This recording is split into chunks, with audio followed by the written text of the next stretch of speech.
Bonjour à tous. Aujourd'hui, je voudrais vous parler à quel point c'est important d'avoir l'esprit ouvert.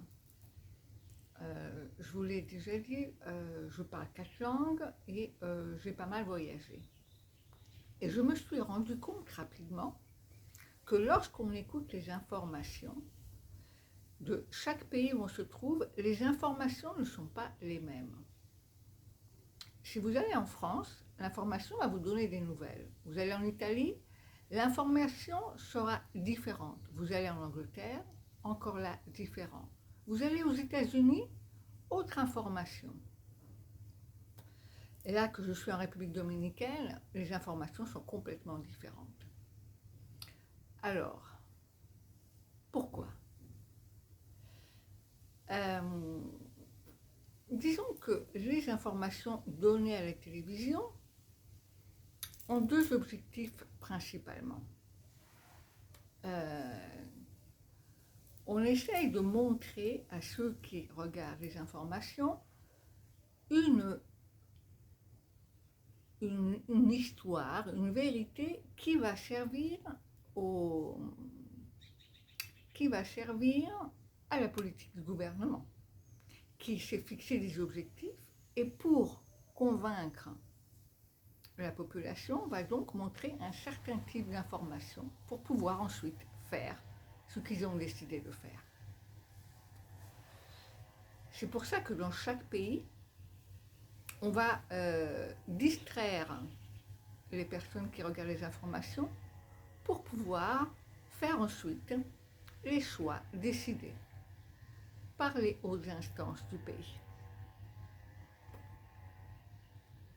Je vous donne un exemple. Lorsqu'il y a eu le Covid en Europe, moi j'étais en République dominicaine.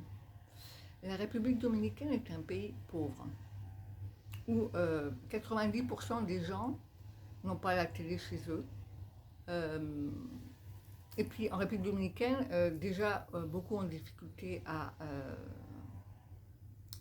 avoir beaucoup d'argent, donc ils sont pauvres.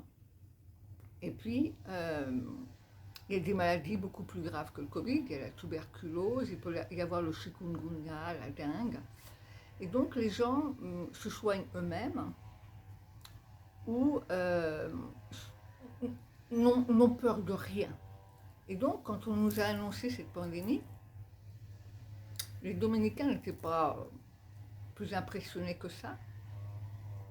Ils faisaient semblant de se mettre le masque, presque personne ne le portait. Et les gens qui avaient la télévision et qui avaient de l'argent, eux avaient peur. Mais comme en Amérique du Sud, on parlait d'un médicament qui s'appelait l'ivermectine, qui était un antiparasitaire contre la malaria. Un médecin d'Amérique du Sud avait dit que c'était efficace contre le Covid. Tout le monde avait son petit paquet qui ne coûtait pas cher, je crois que c'était 3 € le médicament. Ils l'avaient tous chez eux, et dès qu'ils avaient la grippe, ils prenaient ça, et ils avaient l'effet placebo en disant « Non, moi j'ai pris l'ivermectine, tout va bien ». Et les très peu de personnes qui ont eu un cas de complication, mais parce qu'ils avaient des problèmes déjà assez graves physiquement, quand ils allaient à l'hôpital, étant donné que l'hôpital est à paiement, il n'est pas gratuit, eh bien les docteurs faisaient tout pour guérir. Et donc, pratiquement, il n'y a pas eu de victimes en République dominicaine. Donc, je vous invite à réfléchir. Si écouter les informations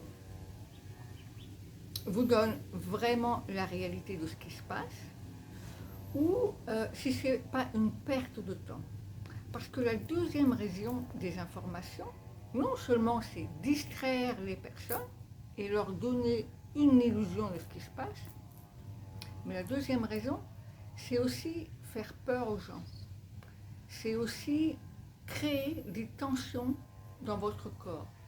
Car quand on a peur d'une maladie et que sans arrêt elle est répétée, un message continuellement répété, avec des images qui font peur, cette peur va provoquer en vous des émotions extrêmement fortes. Et quand on a peur, il faut savoir qu'on va bloquer les poumons en premier. Toute cette tension va venir dans une difficulté de respirer. Vous comprenez bien qu'après avoir des problèmes de toux, de congestion, c'est surtout dû à l'émotion très forte qu'on ressent. Alors si en plus après on met un masque continuellement et on respire son dioxyde de carbone, qui est l'air qu'on devrait rejeter et qu'on ne devrait surtout pas respirer, on ne sait pas. Moi, pour aider les gens à se détendre, j'insiste beaucoup sur des exercices de respiration profonde. Avoir un masque à longueur de journée sur son visage, ça ne nous aide pas. Ça ne nous aide pas à nous détendre, ça ne nous aide pas à être en forme, puisqu'on ne respire pas correctement assez d'oxygène et assez d'énergie. Donc je vous invite à réfléchir, je vous invite à écouter des choses qui vous font du bien, qui vous aident à vous détendre, à vous relaxer. Et je vous invite à prendre bien soin de vous et avoir l'esprit ouvert. Cherchez les informations. L'idéal, c'est les chercher dans une autre langue pour avoir d'autres points de vue. Et le voyage est très